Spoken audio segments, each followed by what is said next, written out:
দীর্ঘ বছর পর নরসিংদীর রায়পুরা উপজেলায় ছাত্রদলের নেতা আখলাকুর রহমান সজীবের নেতৃত্বে শতাধিক মোটরসাইকেল নিয়ে বর্ণাঢ্য মোটরসাইকেল শোভাযাত্রা শোডাউন অনুষ্ঠিত হয়েছে।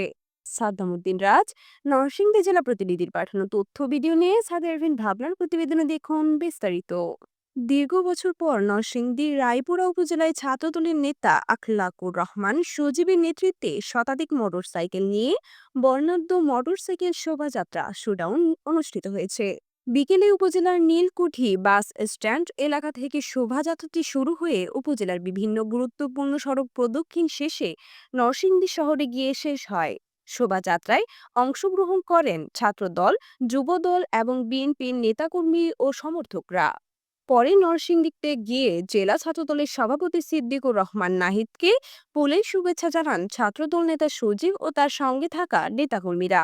এ সময় উপস্থিত ছিলেন রায়পুরা উপজেলা যুবদলের সিনিয়র যুগ্ম আহ্বায়ক খালিদ হোসেন নাহিদ মোল্লা, উপজেলা বিএনপির সাবেক যুগ্ম আহ্বায়ক কে ওয়াসিম উদ্দিন, মুসাপুর ইউনিয়ন যুবদলের সভাপতি বাবুল আমিন, যুগ্ম সাধারণ সম্পাদক জাহাঙ্গীর আলম, উপজেলা ছাত্রদল নেতা রাজীব আহমেদ, ছাত্রনেতা সুমন মিয়া ও মোহাম্মদ রুনি আহমেদ সহ অন্যান্য নেতৃবৃন্দ।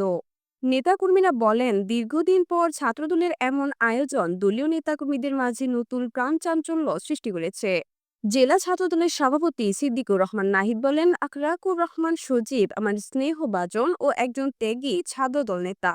দুঃশাসনের আমলে তাকে দীর্ঘদিন হামলা মামলার ভয় নিয়ে পালিয়ে থাকতে হয়েছে। আজ সে সংগঠনের জন্য আবার মাঠে নেমেছে, এটি আমাদের জন্য গর্বের বিষয়।